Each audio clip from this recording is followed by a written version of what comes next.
জয় জয় শ্রী শ্রী চৈতন্য চরিতামৃত কি। অঙ্গপাঙ্গ অস্ত্র করে সকার্য সাধন, অঙ্গ শব্দের অর্থ আর শুনো দিয়া মন। তাহলে আমরা এর আগের শ্লোকে আমরা দেখছিলাম, এই শ্লোকের আগের শ্লোকটায় যে মহাপ্রভু কী নিয়ে এসেছেন, অন্য অবতারে সব সৈন্য অস্ত্র সঙ্গে চৈতন্য কৃষ্ণের সৈন্য অঙ্গ উপাঙ্গে। আমরা আগে এটা শ্রবণ করেছিলাম যে চৈতন্য মহাপ্রভু তিনি কোনো সৈন্য, তিনি কোনো অস্ত্রশস্ত্র নিয়ে আসেননি, তিনি অঙ্গ আর উপাঙ্গ নিয়ে এসছেন। তো অঙ্গপাঙ্গ অস্ত্র করে সকার্য সাধন, এই অঙ্গপাঙ্গ অস্ত্র যেটা মহাপ্রভু নিয়ে এসছে, এটা এমন একটা বস্তু তিনি নিয়ে এসছেন, সে কি কাজ করে যাচ্ছে, অস্ত্র করে সকার্য সাধন, সে তার নিজের কার্য সাধন করেছে। অঙ্গ শব্দের অর্থ আর শুনো দিয়া মন। তাহলে প্রথমে আমরা অঙ্গ শব্দের অর্থ শ্রবণ করব, কৃষ্ণদাস কবিরাজ বলছেন, তারপর উপাঙ্গ শব্দের অর্থ শ্রবণ করব। অঙ্গ শব্দের অংশ করে স্বাস্থ্য পরমাণ, অঙ্গের অবয়ব উপাঙ্গ ব্যাখ্যান। একটু তত্ত্ব কথা তো একটু বুঝতে হবে। বলছে অঙ্গ শব্দের অস্ত্র কহে শাস্ত্রের প্রমাণ, আর অঙ্গের অবয়ব উপাঙ্গ ব্যাখ্যান। অর্থাৎ অঙ্গ শব্দের অর্থ অঙ্গ মানে হচ্ছে শাস্ত্রের প্রমাণ।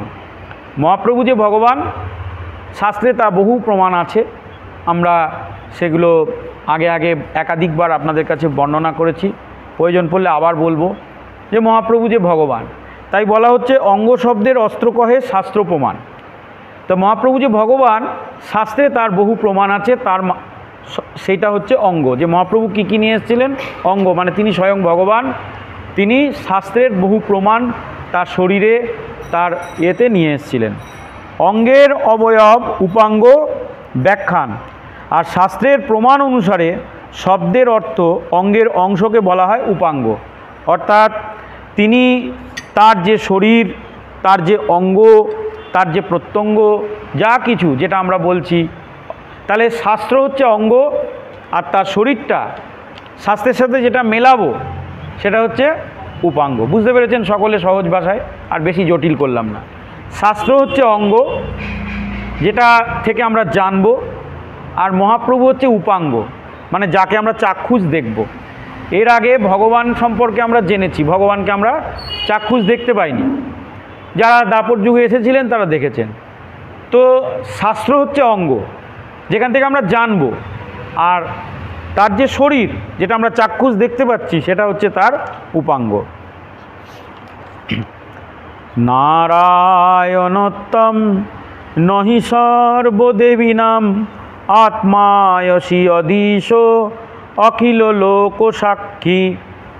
নারায়ণ অঙ্গম ভুজল অনয়া তচ্চায়পি সত্যম ন তব এব মায়া।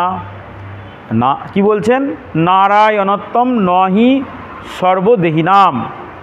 এই যে চৈতন্য মহাপ্রভু, তিনি স্বয়ং ভগবান, তিনি সেই নারায়ণ। নারায়ণোত্তম নহি সর্বদেহিনাম, হে পরমেশ্বর ভগবান। এটাও হচ্ছে সেই ব্রহ্মার উক্তি, যেটা শ্রীমদ্ ভাগবতমের 10ম স্কন্দের 14 নম্বর অধ্যায়ের 14 নম্বর শ্লোক। এটাকে কৃষ্ণদাস কবিরাজ এই শ্রীমৎ শ্রী শ্রী চৈতন্য চরিতামৃত গ্রন্থে দিয়েছেন, ভাগবতের একটি শ্লোক। সেখানে ব্রহ্মাজি স্তব করছেন, হে পরমেশ্বর ভগবান নারায়ণোত্তম, হে পরমেশ্বর ভগবান আপনি স্বয়ং নারায়ণ। এবং কি বলছেন, সর্বদেহিনাম, এবং সমস্ত জীবের দেহে আত্মায় অসি অধীশ, আত্মা এবং পরমাত্মা রূপে আপনি অবস্থান করেন। অখিল লোক সাক্ষী, সমস্ত জীবের সাক্ষী রূপে। ভগবান কর্ম করেন না, তিনি সাক্ষী রূপে জীবের শরীরে বাস করেন। নারায়ণ অঙ্গম, সেই নারায়ণ তিনি অঙ্গরূপে তার শরীর নিয়ে শুয়ে থাকেন কোথায়, নর ভূ ও জল আনায়ত, জলের মধ্যে তিনি আশ্রয় গ্রহণ করেন। নার মানে জল, অয়ন মানে নিবাস, যেখানে নারায়ণের বাস তাকে বলা হয় নারায়ণ। যে জলের মধ্যে নারায়ণের বাস, তাই তিনি নারায়ণ। তাই বলা হচ্ছেন তচ্চ এব অপি সত্যম, তাই আপনি হচ্ছেন এই জগতের পরম সত্য, নারায়ণম পরম সত্যম। ন তব এব মায়া, আপনার যে মায়া শক্তি সে মোটেই সত্য নয়, সে হচ্ছে পরম অসত্য। একমাত্র আপনি হচ্ছেন পরম সত্য, আর এই পরম সত্যই হচ্ছেন শ্রী শ্রী চৈতন্য মহাপ্রভু। এ কথা এই শ্লোকটা শ্রীমদ্ ভাগবতমের দশম স্কন্দের 14 নম্বর অধ্যায়ের 14 নম্বর শ্লোক, যেখানে ভগবান ব্রহ্মা তিনি স্তব করছেন ভগবান শ্রীকৃষ্ণকে। সেই লীলায় আমরা আলোচনা করেছিলাম। ব্রহ্মা বিমোহন লীলায় গেলে আপনারা এই শ্লোকটা দেখতে পাবেন। নারায়ণোত্তম নহি সর্বদেহিনাম, হে ভগবান নারায়ণ, আপনি দেহ ধারণ করে জগতে বসে আছেন। সবাই কিন্তু নারায়ণ, নররূপী নারায়ণ। হ্যাঁ, কেউ স্ত্রী রূপে বসে আছেন, কেউ পুরুষ রূপে বসে আছেন, কেউ বা পক্ষী রূপে বসে আছেন, কেউ জীব রূপ, যে কোনো জীব রূপে তিনি বসে আছেন। কারণ শরীরটা তো আমরা দেখছি না, তার ভেতরে জীবাত্মা এবং পরমাত্মা, তাকে দর্শন করা হচ্ছে নারায়ণ রূপে। তাই সেই নারায়ণই সকলের সাক্ষী। আর এই স্বয়ং নারায়ণ, যিনি অম্বু বা এই অয়ন নর, হ্যাঁ, নার বা নার, যা মানে যাকে জল বলা হয়, সেখানে শয়ন করে থাকেন, সেই নারায়ণই চৈতন্য মহাপ্রভু রূপে জড়জগতে আবির্ভূত হয়েছেন। বাংলায় এই শ্লোকটা আবার কৃষ্ণদাস কবিরাজ করেছেন, সংস্কৃত শ্লোকটা ভাগবতের, যেটা আমরা বললাম। আর কৃষ্ণদাস কবিরাজ এটার বাংলা করেছেন কিভাবে? জলসায়ী অন্তর্যামী সেই নারায়ণ, সোহ তোমার অংশ তুমি মূল নারায়ণ। বলছেন জলসায়ী যে অন্তর্যামী নারায়ণ, যিনি জলে শয়ন করে আছেন, হে মহাপ্রভু, সে তোমার অংশ। হ্যাঁ, নারায়ণের অংশ মহাপ্রভু নয়, এটা বুঝবেন ভালো করে বিষয়টা, নাহলে সব গোলমাল হয়ে যাবে। মহাপ্রভুকে যদি নারায়ণের অংশ মনে করেন তাহলে ভুল হবে। নারায়ণ মহাপ্রভুর অংশ। কি বললেন? জলসায়ী অন্তর্যামী যেই নারায়ণ, যার কথা ভাগবতে ব্রহ্মাজি বললেন, সেই নারায়ণ। সোহ তোমার অংশ তুমি মূল নারায়ণ। তাহলে মূল নারায়ণকে চৈতন্য মহাপ্রভু, আর মহাপ্রভুর অংশ যে নারায়ণ, তিনি জলে শয়ন করেছেন।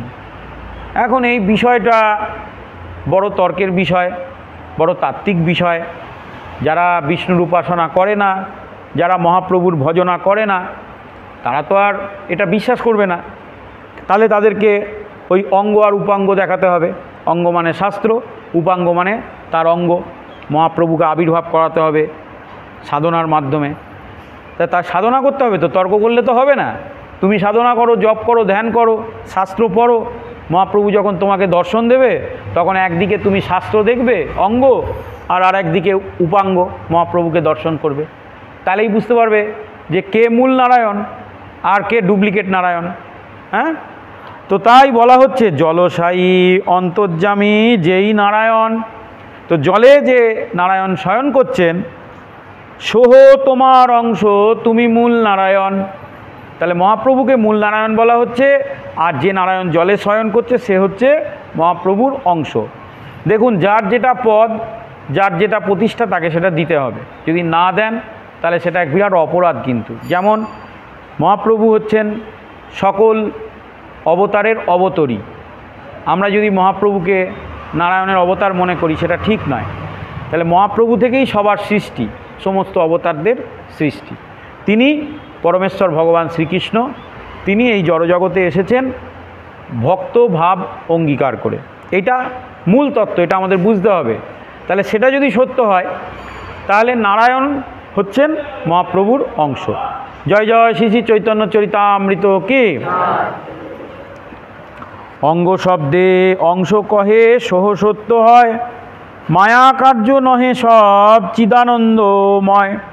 তাহলে অঙ্গ শব্দের অর্থে অংশদের বোঝানো হচ্ছে। এই ধরনের অংশ প্রকাশ তাদেরও কখনো মায়া বলে মনে করা উচিত নয়। মহাপ্রভু ভগবান, শ্রীকৃষ্ণ ভগবান, আর তাদের যারা অবতার, তারাও কিন্তু ভগবানের অংশ বা কলা। তারা কিন্তু মায়া দ্বারা প্রভাবিত হয় না। নৃসিংহদেব, বামন, রামচন্দ্র, এরাও কিন্তু সব ভগবানের অংশ বা কলা, হ্যাঁ, বা ভগবানের এক একজন অবতার। তো তারা কিন্তু এই ধরনের অংশ বা প্রকাশ যারা, তারাও কিন্তু অঙ্গ বা উপাঙ্গ বলে তাদের ধরে নিতে হবে, কারণ তারাও মায়ার দ্বারা প্রভাবিত হয় না। কেননা এরা সকলেই মায়াধীশ, সচ্চিত আনন্দময়, সকলেই মায়াধীশ, সকলেই সচ্চিত আনন্দময়, সকলেরই সমান শক্তি, কিন্তু কলাটা আলাদা। কেউ 16 কলা, কেউ 12 কলা, কেউ 14 কলা, এরকম। এবার অনেকে মনে করেন আমি রামজির ভজনা করি, তার কলা কম, আমি কৃষ্ণের ভজনা করি, তার কলা বেশি, তাহলে তিনি সর্বশ্রেষ্ঠ। না, এটা যুগ উপযোগী, সবার ক্ষমতা সমান, সবাই একই। তিনি রামরূপে প্রকাশ করে ওইটুকু জগৎকে দিচ্ছেন, ওইটুকুকে ধরতে পারলে আমাদের উদ্ধার হয়ে যাবে। আবার কখনো কৃষ্ণরূপে এসে তিনি পূর্ণ কলার বিকাশ করছেন, ওইটুকুকে ধরতে বললে আমাদের হয়ে যাবে। যার যেরকম ভাব তার সেরকম লাভ। আবার মহাপ্রভু তিনি সমস্ত কলাকে লুকিয়ে ভগবানকে প্রচ্ছন্ন রেখে তিনি মনুষ্যরূপে নিজেকে প্রকাশ করছেন। আমরা যদি তাকে শুধু একজন মনুষ্যরূপেও ধরে আঁকড়ে ধরতে পারি, ভগবানকে আঁকড়ে ধরা সহজ না মানুষকে আঁকড়ে ধরা সহজ? কি মনে করেন? আপনার সামনে ভগবান দাঁড়িয়ে আছে আর এক মানুষ দাঁড়িয়ে আছে, মানুষ ভগবানকে ধরবেন না যে ভগবান শরীর নিয়ে দাঁড়িয়ে রয়েছে তাকে ধরবেন? মানুষ ভগবান, কারণ মানুষ বেশি, মানুষ আপনি জানবেন যে আপনি মানুষ, সেও মানুষ, তাহলে সেটা সবচেয়ে প্রাপ্ত হওয়া সহজ। আর ভগবান অনেক লীলাময়, তিনি আপনি ধরতে গেলে ভ্যানিশ হয়ে যেতে পারে, উড়ে অন্য যে গাছের ডালে গিয়ে বসলো, আপনি আর গাছে উঠতে পারবেন না। তো তাই বলা হচ্ছে অঙ্গ শব্দের অংশ কহে সহ সত্য হয়, মায়া কার্য নয়ে সব চিদানন্দময়। যদিও আমরা আগের শ্লোকে দেখলাম যে জগতে দুটি, একটা হচ্ছে চিন্ময় আর একটা হচ্ছে মায়া। তো ভগবানের সব শক্তি, সব অবতারই কিন্তু সচ্চিত আনন্দময়। কলার মানে পরিমাণ আলাদা হতে পারে, কিন্তু সবই হচ্ছে সচ্চিদানন্দময়। এই জড়জগতের মূল বস্তু থেকে একটি অংশ নেওয়া হয়, তাহলে তা হ্রাসপ্রাপ্ত হয়, যেগুলো আমরা আলোচনা করেছি আগে। কিন্তু পরমেশ্বর ভগবানের থেকে যদি মূল অংশ নিয়ে নেওয়া হয়, তা কখনো হ্রাসপ্রাপ্ত হয় না। অর্থাৎ আমরা দেখতে পাচ্ছি ঈশ উপনিষদে একটা শ্লোক আছে, ওম পূর্ণমদং পূর্ণমিদং পূর্ণাৎ পূর্ণমদুচ্যতে পূর্ণস্য পূর্ণমাদায় পূর্ণমেবাবিশেষ্যতে। বলছেন ওং পূর্ণমদং পূর্ণমিদং পূর্ণাৎ পূর্ণমদুচ্যতে।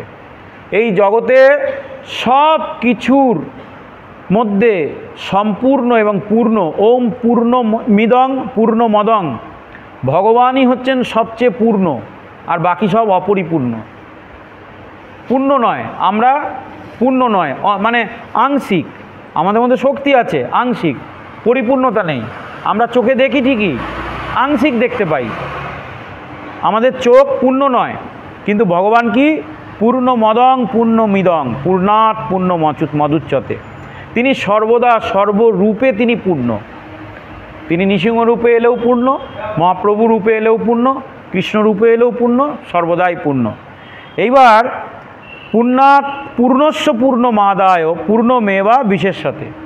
এই পূর্ণ থেকে যদি আর একটা পূর্ণ বেরিয়ে যায়, তাহলে পূর্ণই থাকে, সে তার পূর্ণতা কমে না। আর আমাদের পূর্ণতা এমনই যে আমাদের থেকে যদি অর্ধেক অংশ চলে যায়, আমার একটা কিডনি যদি আপনাকে দিয়ে দিই, আমার একটাই কিডনি থাকবে। আপনার একটা চোখ যদি আমাকে দিয়ে দেন, তাহলে আপনার একটা চোখ থাকবে। কিন্তু ভগবান তার সম্পূর্ণটাও যদি আরেকজনকে দিয়ে দেয়, তাহলে ভগবানের অংশের কোনো কম বা বেশি হবে না। যার জন্য বলা হচ্ছে ভগবান হচ্ছেন সম্পূর্ণ, পরিপূর্ণ, আর আমরা হচ্ছি অপরিপূর্ণ। তো পরমেশ্বর ভগবান চিৎ জগতে একের সঙ্গে এক যোগ করলে একই থাকে, এবং এক বিয়োগ করলে একই থাকে, যেটা আমরা আগে বলেছি। এক নয়, 100 ধরুন, যদি চিন্ময় জগতে 100 থেকে 100 বিয়োগ করেন 100ই থাকবে, আর 100 সাথে 100 যোগ করেন 100ই থাকবে। আর জড়জগতে যদি 100 সাথে 100 যোগ করেন 200 হয়ে যাবে, আর 100 সাথে 100 বিয়োগ করেন 0 হয়ে যাবে। তো এইটা হচ্ছে জড়জগৎ আর চিন্ময় জগতের মধ্যে পার্থক্য। তো তাই জড়জগতিক দৃষ্টিভঙ্গির প্রেক্ষাপটে যদি আমরা ভগবান বা ভগবান তত্ত্বের কথা চিন্তা করি, যেটা জগতে এখন চলছে, জাগতিক বুদ্ধি দিয়ে বিশ্লেষণ করছে, তাদের কোনো সাধনা নেই, কোনো ভজন নেই, কোনো গুরু কৃপা নেই, মহাপ্রভুর কৃপা নেই, এসেছে ভগবানের কথা বলতে। তা হচ্ছে কি, ভগবানের বই পড়ে ভগবানের উপলব্ধি তার হচ্ছে না। হ্যাঁ, তো তাই বলা হচ্ছে জড়জগতির বুদ্ধির দৃষ্টি দিয়ে প্রেক্ষাপটে যদি আপনি আপনার জাগতিক শিক্ষা দিয়ে ভগবানের তত্ত্বের বিচার করেন, তাহলে কখনো তাকে খুঁজে পাবেন না। তো তার জন্যে আপনাকে চিন্ময় জগতের শক্তির ধারণ করতে হবে। তো ভগবদ্গীতার ৫৫ অধ্যায়ে ভগবান বলেছেন যে জীব হচ্ছে তার অংশ এবং জড়জগতের এই চিৎ জগৎ হচ্ছে তার প্রকাশ। হ্যাঁ, ভগবান তার নিজের শরীর থেকেই জড়জগৎকে প্রকাশ করেছেন, আর জীব হচ্ছেন তার অংশ। যে শ্লোকটা আমরা শ্রবণ করেছি, মম বাংশা জীবলোকে জীবভূত সনাতন। তো এই জড়জগৎ এবং চিৎজগৎ হচ্ছেন তার থেকে সৃষ্টি। তো ভগবানের বিভিন্ন অংশ সমস্ত ব্রহ্মাণ্ড জুড়ে ছড়িয়ে রয়েছে ভগবানের সত্তা, চারিদিকে ভগবানের সত্তা রয়েছে, কিন্তু পোস্টার দেখতে পাচ্ছি অন্য লোকের। জায়গা ভগবানের, মারা আছে অন্য লোকের নাম, তাই না? সবই তাই। আপনি কোনো পাহাড়ে যাবেন, পাহাড়কে বানালো ভগবান। সমুদ্রে যাবেন, সমুদ্রকে বানালো ভগবান। কোনো মানুষ, কোনো টাটা বিড়লা কেউ বানাতে যায়নি, কিন্তু সেই পাহাড়ের উপরে গিয়ে দেখবেন সে পাহাড়টা একটা লোক দখল করে নিয়েছে, নিয়ে সেখানে তার নামে একটা হোটেল বানিয়ে, একটা বাংলো বানিয়ে তার নাম লিখে দিয়েছে। তাহলে কি হচ্ছে, জগতে সব জায়গায় ভগবানের সত্তা আপনি দেখতে পাবেন, সকাল থেকে রাত্রি অবধি। একবার দৃষ্টি থাকতে হবে। সূর্য উঠছে, আপনি ভগবানের শরীর থেকে যে জ্যোতি তার প্রকাশ পাচ্ছেন। সূর্য যত আস্তে আস্তে আস্তে আস্তে বেলা হচ্ছে, তার তেজ তত বাড়ছে, একটা সময়ের পর আস্তে আস্তে তা হ্রাস হচ্ছে। এগুলোকে লক্ষ্য করতে হবে। তারপরে চন্দ্রমা উঠছে, আজকে যেমন অমাবস্যা, চারিদিক অন্ধকার। তাহলে দেখবেন কত মানে কত সুন্দর পার্থক্য রয়েছে একটার সঙ্গে আরেকটা মুহূর্তের, দিনের। তাই জড়শক্তির দ্বারা, মায়ার প্রভাবের দ্বারা যদি মানুষ প্রভাবিত হয়, তাহলে সে কখনো ভগবানকে উপলব্ধি করতে পারে না, ভগবানের অঙ্গ উপাঙ্গ এগুলোকে বুঝতে পারে না। তাই চিৎ জগতের অস্তিত্বের অনুভূতি তার প্রয়োজন। আর এই চিৎ জগতের অস্তিত্বের অনুভূতির জন্য আমাদের ভগবানের নাম জপ করতে হবে। বহুরূপে প্রকাশিত হলেও বিষ্ণু তত্ত্বের কখনো হ্রাস পায় না। ঠিক যেমন একটি প্রদীপ থেকে 10টা প্রদীপ জ্বালানো হয়, তাহলে একটা প্রদীপের আলো কি কমে? কমছে না। একটা প্রদীপ থেকে 10টা আলো জ্বলছে। তেমনি এক ভগবান থেকে অসংখ্য ভগবানের সৃষ্টি হচ্ছে, এক ভগবান থেকে অসংখ্য জীবাত্মার সৃষ্টি হচ্ছে, তাতে ভগবানের কোনো কম বা বেশি হচ্ছে না। তো এইভাবেই বোঝা যায় যে শ্রীকৃষ্ণ ও শ্রীকৃষ্ণ চৈতন্য মহাপ্রভু তারা বিভিন্ন যুগে আবির্ভূত হয়েছেন, কিন্তু তারা আসলে একই তত্ত্ব। ব্রহ্মা, শিব আদি সমস্ত দেবতা তারা যখন এই ভগবানের শক্তির সংস্পর্শে আসেন, তাই তাদের শক্তি এবং ক্ষমতা আস্তে আস্তে বাড়তে থাকে। আমরা ব্রহ্মা বলুন, শিব বলুন, সকলের শক্তি বেড়েছে কখন? যখন তারা ভগবানের দ্বারা প্রভাবিত হয়েছে, ভগবানের শক্তিকে নিতে শিখেছে। আমরাও যদি ভগবানের শক্তিকে নিতে শিখি নাম জপের মাধ্যমে, ধ্যানের মাধ্যমে, ভগবানকে চিন্তার মাধ্যমে, তখন আমরা সেই শক্তিকে উপলব্ধি করতে পারব। অদ্বৈত নিত্যানন্দ চৈতন্যের 2 অঙ্গ, অঙ্গের অবয়ব কহিয়ে উপাঙ্গ। তাহলে এখানে আবার অঙ্গ উপাঙ্গের আর একটা সুন্দর ব্যাখ্যা দেওয়া হলো। আগে আমরা জানলাম অঙ্গ মানে শাস্ত্র আর উপাঙ্গ মানে শরীর। এখানে আবার বলা হচ্ছে অদ্বৈত নিত্যানন্দ চৈতন্যের 2 অঙ্গ, অঙ্গের অবয়ব কহিয়ে উপাঙ্গ। তো চৈতন্য মহাপ্রভুরই 2টো অঙ্গ হচ্ছে কি? অদ্বৈত প্রভু এবং নিত্যানন্দ প্রভু। কি করে? চৈতন্য মহাপ্রভুকে বুঝতে হবে। চৈতন্য মহাপ্রভু পরমেশ্বর ভগবান শ্রীকৃষ্ণ, ঠিক কি না? যদি এটা বলে আপনি মেনে নেবেন, এ কি ওনার অঙ্গ কেন হবে? নিত্যানন্দ এক জায়গায় জন্মগ্রহণ করেছে, তার বাবা মা আলাদা। অদ্বৈত গোসাই এক জায়গায় জন্মগ্রহণ করেছে, তার বাবা মা আলাদা।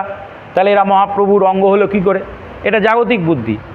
কিন্তু যদি আপনি চিন্ময় বুদ্ধি খাটান, তাহলে দেখবেন অদ্বৈত নিত্যানন্দ চৈতন্যের 2 অঙ্গ। আমি প্রমাণ করে দিচ্ছি। মহাপ্রভুকে, মহাপ্রভু শ্রীকৃষ্ণ। আচ্ছা, শ্রীকৃষ্ণর ডান দিক থেকে সৃষ্টি হয়েছিল কে? বলরাম। তাহলে নিত্যানন্দ প্রভু বলরামের প্রকাশ। তাহলে চৈতন্য মহাপ্রভুর সঙ্গে যে নিত্যানন্দ প্রভু এসছেন সে তারই প্রকাশ। আর অদ্বৈত প্রভুকে, না অদ্বৈত প্রভু হচ্ছে মহাবিষ্ণুর অবতার। তাহলে মহাবিষ্ণুর সৃষ্টি হয়েছে কোথা থেকে? সেই বলরাম তত্ত্ব থেকে। হ্যাঁ, তো এইভাবে দেখা যাচ্ছে তাহলে চৈতন্য মহাপ্রভু সে স্বয়ং কৃষ্ণ যখন অবতীর্ণ হলেন, তার সঙ্গে যে দুজন এসেছেন অদ্বৈত এবং নিত্যানন্দ, এরা দুজন হচ্ছে মহাপ্রভুরই অঙ্গ, এরা মহাপ্রভু থেকে পৃথক নয়। কেন এদেরকে আনা হয়েছে সেটা আমরা পরবর্তী শ্লোকে শুনব। অঙ্গের অবয়ব কহিয়ে উপাঙ্গ। তো এই যে অঙ্গ থেকে দুটো ভাগে বিভক্ত হয়ে গেল, মহাপ্রভু যদি অঙ্গ হয় তাহলে এরা হচ্ছে তার উপাঙ্গ, অর্থাৎ সহযোগকারী অঙ্গ। অঙ্গপাঙ্গ তীক্ষ্ণ অস্ত্র প্রভুর সহিতে, সেই সব অস্ত্র হয় পাষণ্ড দলিতে। তো অন্যান্য যুগে ভগবান বিভিন্ন অস্ত্র নিয়ে এসেছিলেন, এই যুগে তো ভগবান কিছু অস্ত্র আনবেন না, তাই তিনি এই উপাঙ্গ বা এই অঙ্গগুলোকে বিভক্ত করে নিয়ে এসছেন, নিজেরই অংশ কলা তাদের নিয়ে এসছেন। কেন? সেই সব অস্ত্রের বদলে পাষণ্ড দলিতে, জগতে আরও অনেক পাষণ্ড আছে, তো সে পাষণ্ডদের বধ করতে হবে। নামের দ্বারা বধ করেছেন, কৃপার দ্বারা বধ করেছেন। তো তাই এই ভগবান বিষ্ণু, কেউ দেখবেন নারদ মুনি, আমরা পরবর্তী শ্লোকে দেখব, আমরা আগেও আলোচনা করেছি যে শ্রীকৃষ্ণ চৈতন্য প্রভু নিত্যানন্দ শ্রী অদ্বৈত গদাধর শিবাসাদি গৌর ভক্তবৃন্দ, এরা কারা? শ্রীকৃষ্ণ চৈতন্যকে পরমেশ্বর ভগবান শ্রীকৃষ্ণ, নিত্যানন্দ প্রভুকে বলরাম, শ্রী অদ্বৈতকে মহাবিষ্ণুর অবতার, আর গদাধর প্রভু হচ্ছে রাধারানীর শক্তি বা রাধারানীর অবতার, আর শ্রীবাস ঠাকুরকে নারদ মুনির অবতার। তাই এই যে আমাদের পঞ্চতত্ত্বের যে বিগ্রহ, সেই পঞ্চতত্ত্বের মধ্যে এই একসাথে 5 ভগবানকে আপনারা একসাথে পেয়ে যাচ্ছেন। ভগবানের গুরুতত্ত্ব, হ্যাঁ, ভগবানের শক্তিতত্ত্ব, আর ভগবানের প্রকাশ, আর তার প্রচারক, সব একসাথে এই পঞ্চতত্ত্বের মধ্যে আমরা পাচ্ছি। শ্রীকৃষ্ণ চৈতন্য প্রভু নিত্যানন্দ শ্রী অদ্বৈত গদাধর শিবাস আদি, আর গৌরভক্তবৃন্দ মানে আপনারা। তো বলা হচ্ছে যে এইভাবে ভগবান অঙ্গ এবং উপাঙ্গ রূপে তীক্ষ্ণ অস্ত্রসমূহে সজ্জিত হয়ে তিনি সমস্ত অস্ত্রের দ্বারা ভগবৎ বিদ্বেষীদের দমন করবেন বলে এদেরকে তিনি সঙ্গে করে নিয়ে এসছেন। জয় জয় শ্রী ভগবত কথা কি। তো এখন পাষণ্ড শব্দের অর্থ খুব তাৎপর্যপূর্ণ। এখানে পাষণ্ড শব্দের পাষণ্ড লেখা হলো কেন?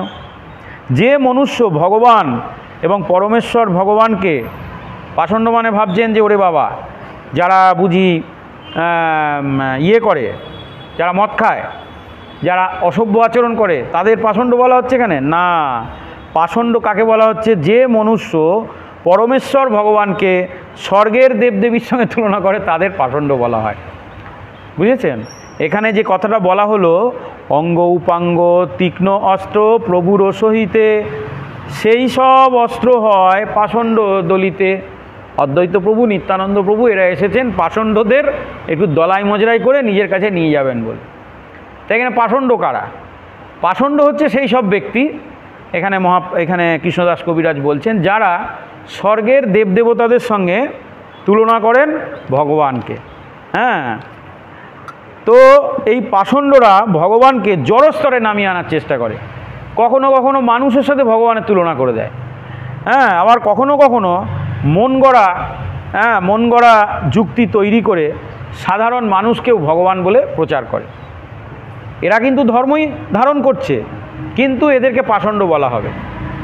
বুঝতে পেরেছেন? এখানে কৃষ্ণদাস কবিরাজ পাষণ্ড বলতে যারা জগাই মাধায়ের মতন পাষণ্ড, তাদের কথা বলেনি।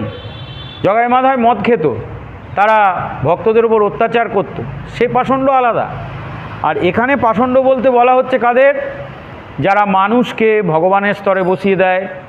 এটাও তো ধর্মই তো করছে, ধর্ম করতে গিয়েই কার্য করছে। যারা দেবদেবতাদেরকে ভগবানের সঙ্গে তুলনা করে ফেলে, এদেরকে এই পাষণ্ড বলা হচ্ছে। মানে তারা হচ্ছে অল্পবিদ্যা ভয়ঙ্করী যাকে বলা হয়। মানে এক হচ্ছে কিছু জানি না, তার মুক্তি আছে, আর এক হচ্ছে আমি কিছুটা জানি না, তার মুক্তি হওয়া অসম্ভব। তো এরকম একটা ঘটনা আছে, একবার 2 বন্ধু গিটার শিখতে গিয়েছিলেন একজন মাস্টারমশাইয়ের কাছে। গিটার শিখতে গিয়েছিলেন।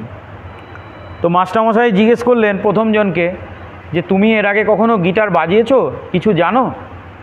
তখন প্রথম ছাত্রটি বললেন যে না, আমি এর আগে কখনো গিটার বাজাইনি, আমি গিটার সম্পর্কে কিছু জানি না।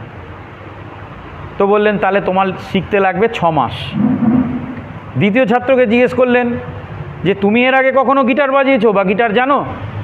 তখন বললে হ্যাঁ, আমি বিস্তর গিটার বাজিয়েছি, আমি ভালোই গিটার বাজাতে পারি, আপনার কাছে এসেছি আর একটু ভালো করে শিখবো বলে। তো তখন টিচারটি কি বললেন?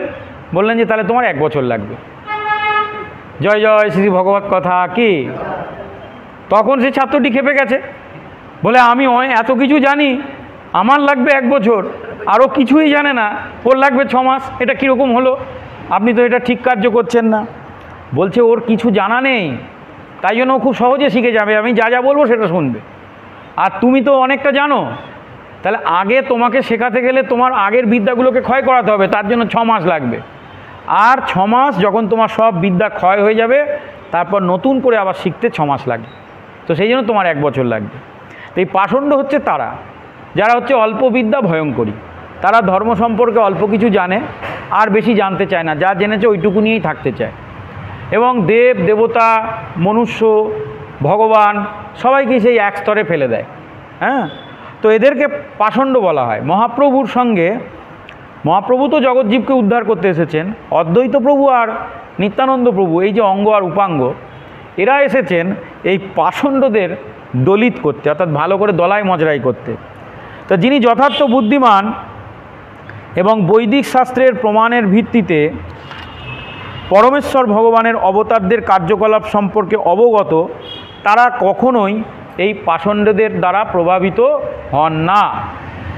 যিনি শাস্ত্রগ্রন্থ অধ্যয়ন করেন, যিনি কিছুটা ভগবান সম্পর্কে জেনেছেন, তিনি কখনোই এই পাষণ্ডদের দ্বারা প্রভাবিত হন না। পাষণ্ড বা নাস্তিকেরা কখনোই পরমেশ্বর ভগবানের লীলা বিলাসের তত্ত্ব এবং ভক্তিতত্ত্ব বুঝতে পারে না। ওপর থেকে দেখবেন জপ করছে, সাধনা করছে, ধ্যান করছে, গুরুও আছে, ভগবানেরও উপাসনা করছে, কিন্তু পাষণ্ডটা কেন? তারা তো ভগবান, মনুষ্য, দেবতা সবাইকে এক স্তরে বসিয়ে দিয়েছে। এর ফলে কি হচ্ছে? তার কোনো দিন সাধনে উন্নতি হবে না, এবং ভগবানের যে তত্ত্বকথা, যে লীলা কথা, তা তারা কোনো দিন বুঝতে পারবে না। তারা মনে করে যে ভগবত ভক্তি সকাম কর্মের কোনো এক অংশ।